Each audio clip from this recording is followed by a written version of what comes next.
ജെൻസിക്കാർക്ക് ഒരു പ്രോത്സാഹന കഥ ആദ്യം. ക്യാമ്പസ് റിക്രൂട്ട്മെന്റിൽ 2.5 കോടി രൂപയുടെ വാർഷിക പാക്കേജ് നേടി കമ്പ്യൂട്ടർ സയൻസ് എഞ്ചിനീയറിംഗ് വിദ്യാർത്ഥി.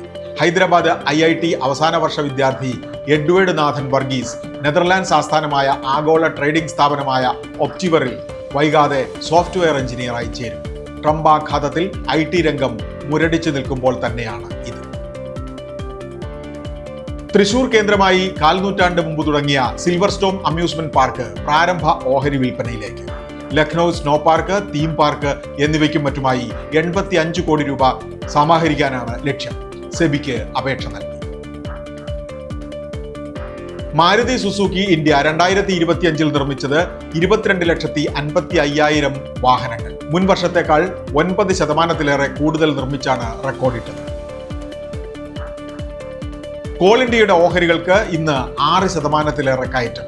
ബംഗ്ലാദേശ്, ഭൂട്ടാൻ, നേപ്പാൾ എന്നിവിടങ്ങളിൽ നിന്നുള്ള വാങ്ങലുകാർക്കും ഈ ലേലത്തിൽ പങ്കെടുക്കാമെന്ന അനുമതി ലഭിച്ചതാണ് കാരണം. ക്വിക്ക് സർവീസ് റെസ്റ്റോറന്റ് ചെയിനായ ദേവയാനി ഇന്റർനാഷണലും സഫയർ ഫുഡ്സും ലയിക്കുന്നു. KFCയും പിസഹട്ടും വൈകാതെ ഒരു കുടക്കീഴിലേക്ക്.